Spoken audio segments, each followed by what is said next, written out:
tell you a story. So I got 5 sons and 2 daughters, all right? So it's 7 kids. I can't keep my wife away. But listen. Of those 5 sons, at one point, they were all like kind of sleeping in one room. Like we had a 2-bunk, like a regular bunk bed on one side of the room and a 3 high on the other side. Man, it was just like cramming them in there, bro. But it was awesome, man. There was a lot of like testosterone. It felt like a men's session every time I'd put them to bed. They're all like fighting and making man noises and farting and stuff. Which I guess that's a man noise. But like anyway, we were saying a prayer much like this. It wasn't like super long or anything, but I said like, and God, I pray that like you would send us priests. I would pray that you give good priests to the church. And we said, amen. And then I said to my boys, I said, man, you know what?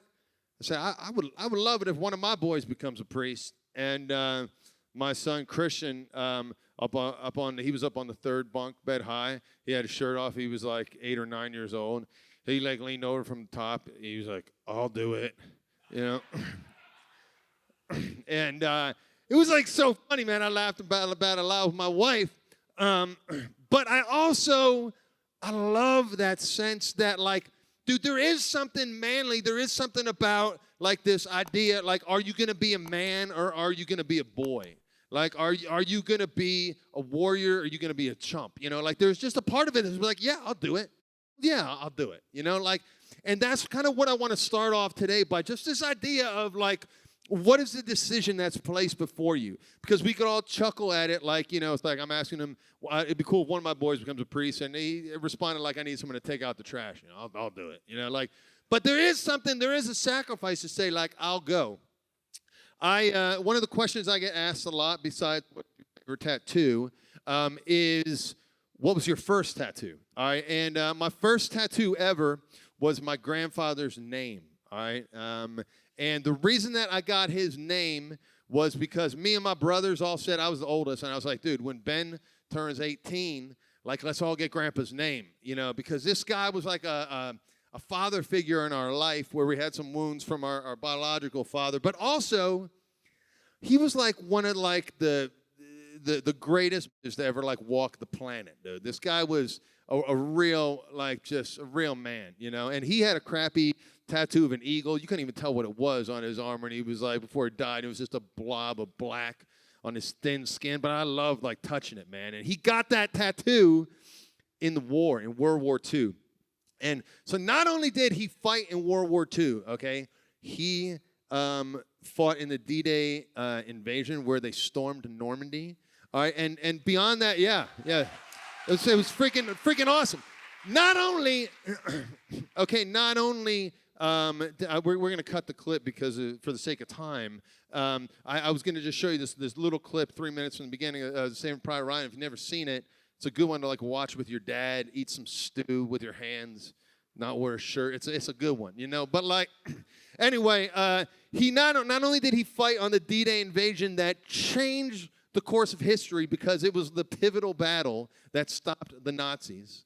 Okay, he fought on Utah Beach, which was the bloodiest of Omaha and Utah, the two that we sent our troops on. We sent 1.5 million troop men over to fight in World War II, and we sent men both of these beaches. And Utah, I was looking at these statistics, and I was sharing them with my little brother who also has a tattoo, and I was like, Utah Beach had a 99.15% of our men died who fought on that beach. Okay, because what was happening is like they were coming up in these boats where they would drop the thing, and the beach, it had like a high spot, and they were just bullets, bombs, just shooting them at our soldiers. So the second this thing went down, everyone would die. Some guy who got over the side or whatever was somehow avoided a bullet, but it was just 99.15% of troops that went on that beach died. 0.85% lived. My grandfather happened to be one of those men. And not only did he live, but before he died, he gave me this bayonet that he took off a Nazi soldier he killed that day. And I brought it. just because I think it gives a piece of like, this isn't just like a myth, man. Like this guy, like what was the real deal. And I like to imagine like this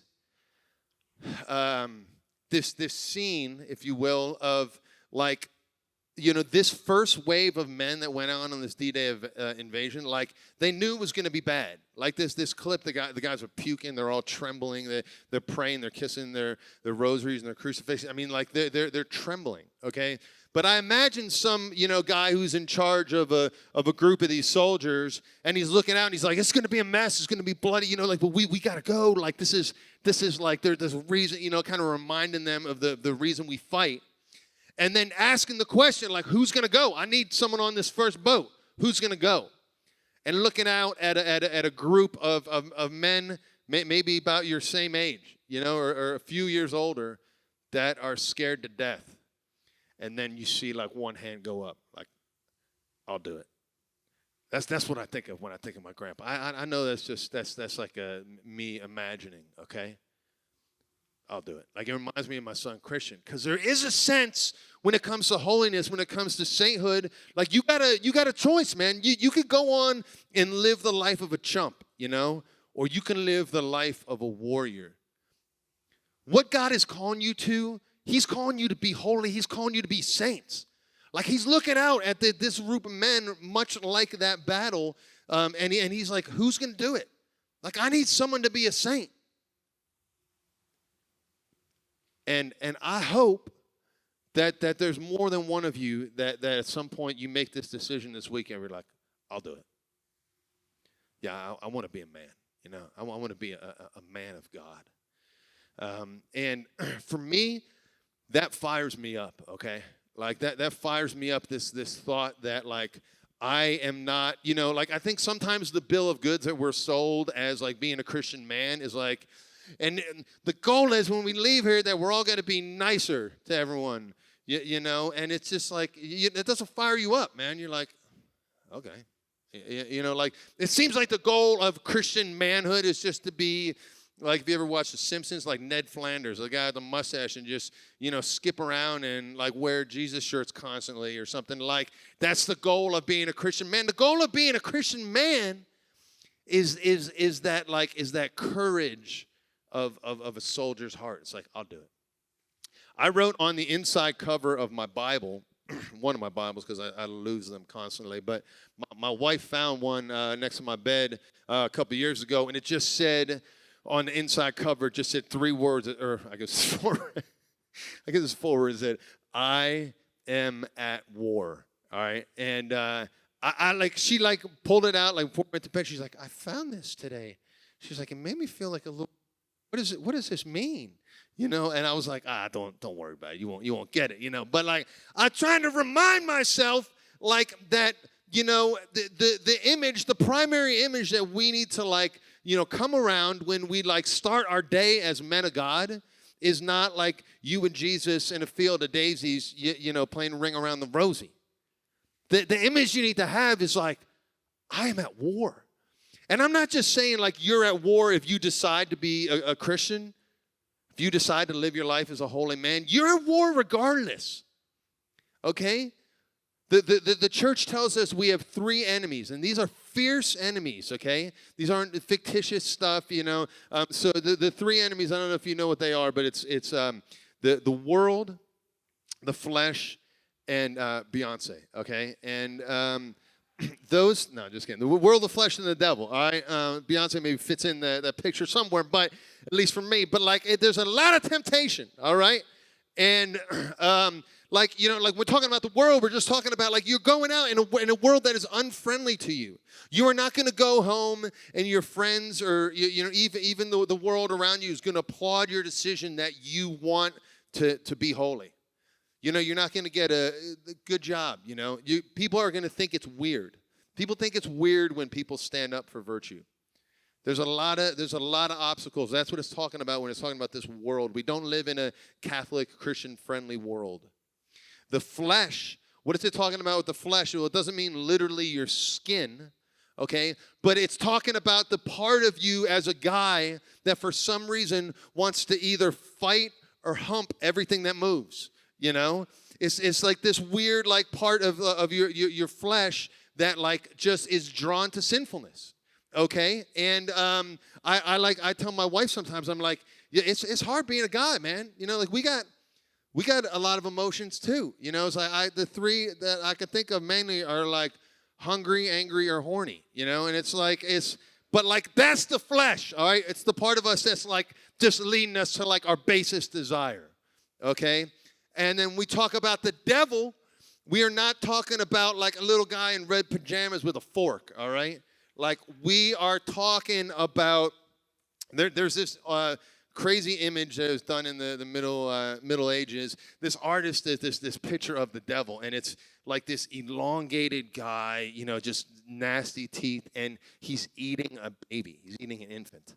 And like, that's a good picture of the devil, you know. But unfortunately, so many of us, we just feel like the devil is like an old wives' tale that wants to keep us good, you know. Like the devil is a legitimate force of evil in this world, who Peter says is like a prowling lion who's wandering around the room, just waiting for someone to devour. Those are the enemies. That's the war we're facing.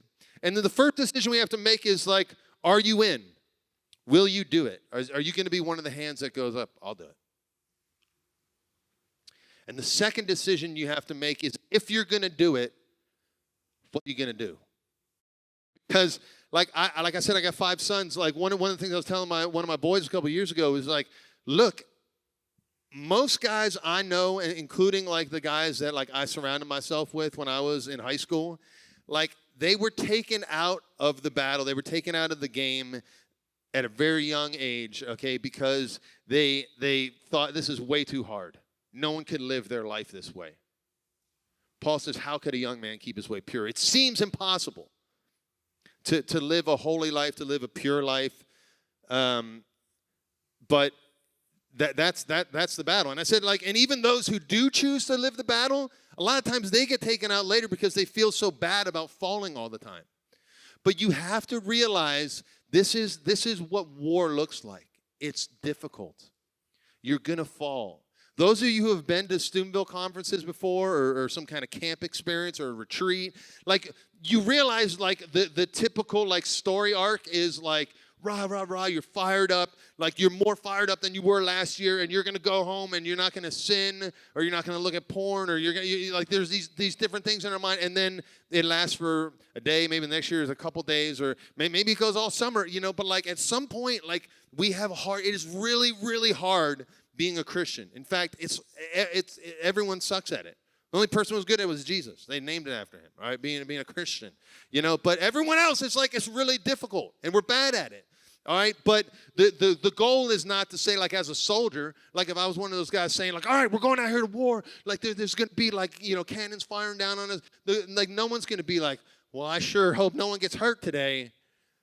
You know, like we're going to get hurt. You know, like it's good. Some of us are going to fall. Some of us are going to fall a lot. And you get down there and you pick them up and we keep going. You know, like that's the whole thing.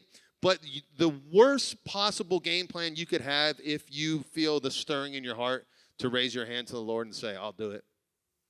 The worst possible game plan you could have is to do it on your own. Or to do it by like getting really excited, which we get excited a lot at Men Talks, you know. The only way you could do it is with brothers.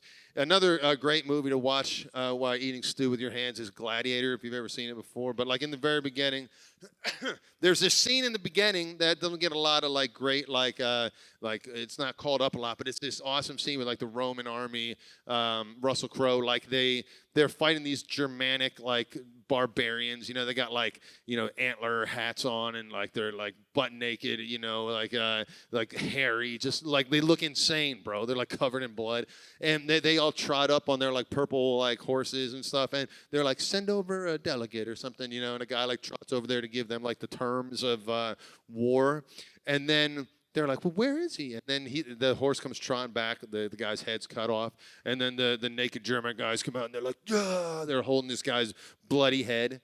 That's the kind of battle we're fighting, and for some of us, with good intention, we come out of a Steubenville conference, and our plan is that we're going to run out there on the field of battle all by ourselves without any armor on or anything, which is our prayer, the prayer and the sacraments that we have opportunity. We're just going to run out there by ourselves, holding our little wiener, hoping that we're going to win this battle against like a vicious enemy. You're not going to win. The only way you win is with each other. I used to do this thing on the way home from a Steubenville conference. I was from Philly, and we would take a bus home, and we would do this thing with me and my buddies. Like we would all like gather in the back of the bus, and we'd be like, okay, here's the scenario.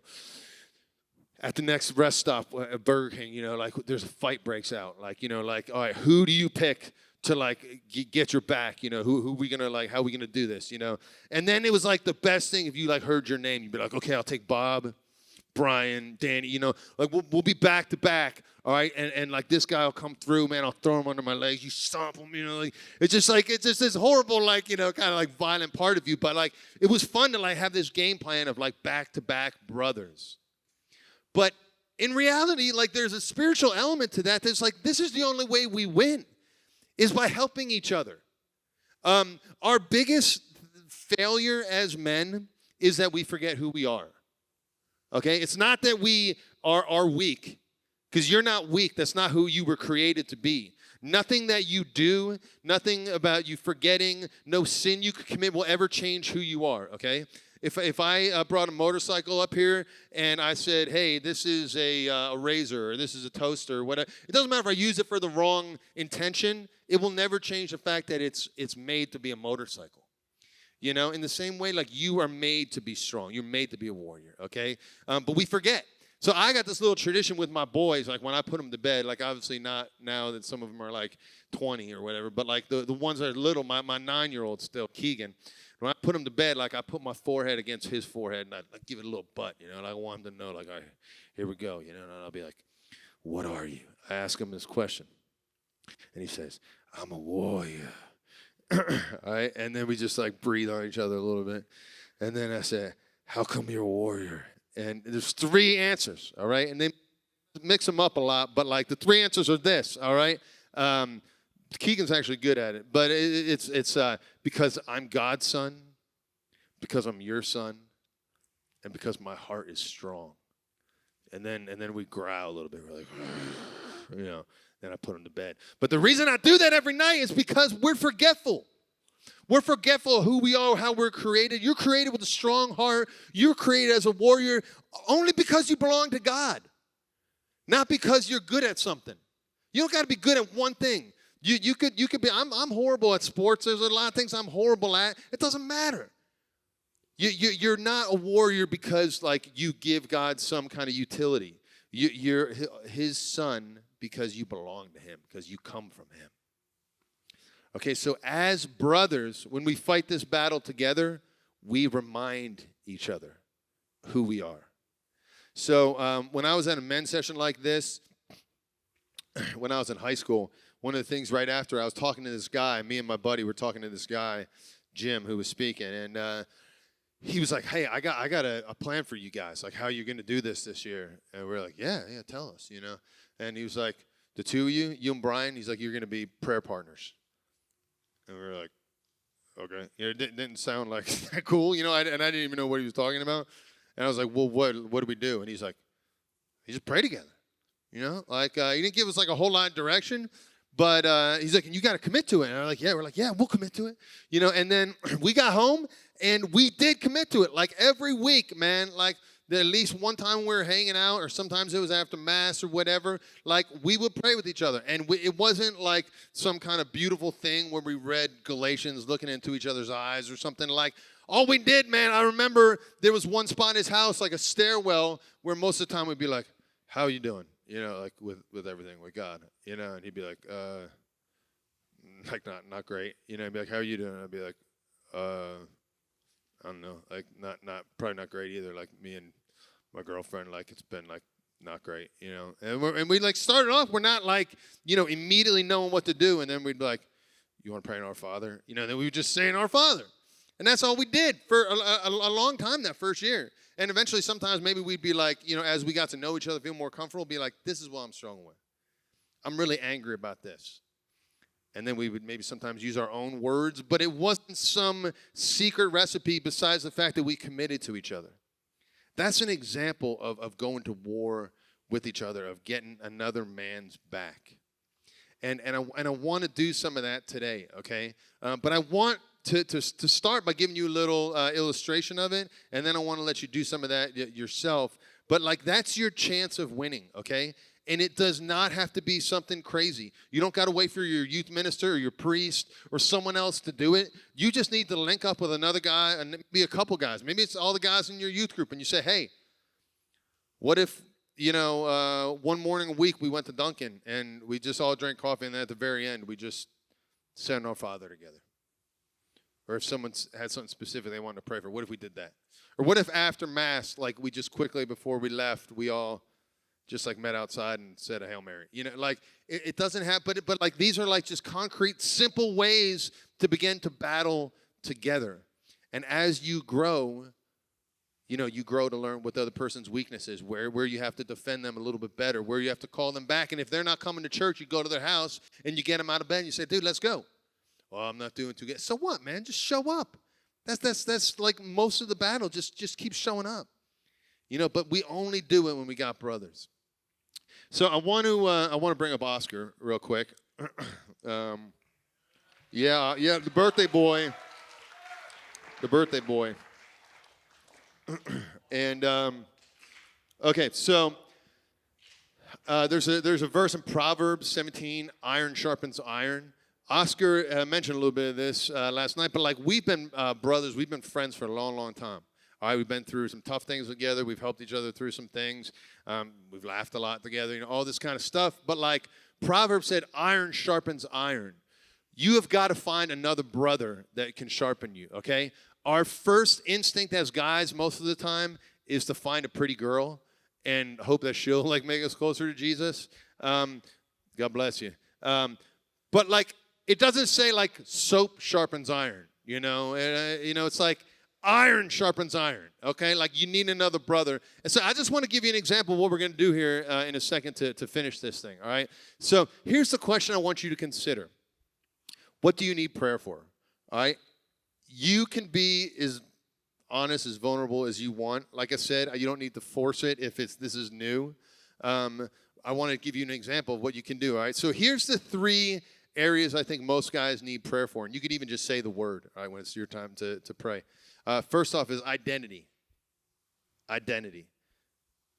If we aren't reminded of who we are, either from our fathers, from each other, or from God himself, we will spend our entire life trying to prove who we are. There's an amazing book called Wild at Heart. If you never read it before, it's a great read, okay? But his whole thesis in this thing is the deepest question of a man's heart is, do I have what it takes? And so we spend our entire life trying to prove that we have what it takes, either by fighting people, either by getting a bunch of money, either by being with a bunch of women, either by having a nice car, power, whatever it is. We try and answer that question. But that is a huge, huge issue, identity. Do you know who you are? Do you need to be reminded of who you are? Does God need to remind you of your strength, of your value to him? So identity. Second one is just wound, okay? Like I said, you run out onto the field of battle, you're going to get wounded. Most likely, everyone or most of us in here have some serious wounds. And I'm not saying you got to get all the way back into the earliest years of childhood. You could just say wound. It might even be a self-inflicted wound. Most of us, our wounds come from sin. It's either sin that someone else did or sin that we did, but we could be very wounded and we don't even know how to get out of it. So wound. All right, so identity, wound, and then the third one is just fear. And fear often manifests itself in men through anger. Okay? So if you find that you tend to be an angry guy, I'm one of those people. I just signed up for counseling, and over the phone, it was funny because I called in my office here at work, and the secretary's like, could I write down what the what the counseling appointment would be regarding, and I was like, there was like another guy in my office. I was like, anger. And I hung up. He's like, "What was that?" He's like, "I heard you say anger." But like we tend to be angry, and sometimes it's just this fear. Like, do I have what it takes? Am I loved by God? Am I lovable? Am I going to mess up my family like my dad messed up my family? Like, we have deep fears, some of us, and a lot of times it manifests itself in anger. So I want you to think right now. All right. I'm going to ask John Paul to play a chorus or something of a song that we're going to use here in a second. And I just want you to think for a second. Then I'm going to show you with Oscar what it's like to pray with each other. But you're going to do it in a second too. So I want you to think, which of those three things do you need prayer for? Is it identity? Is it a wound? Or is it fear?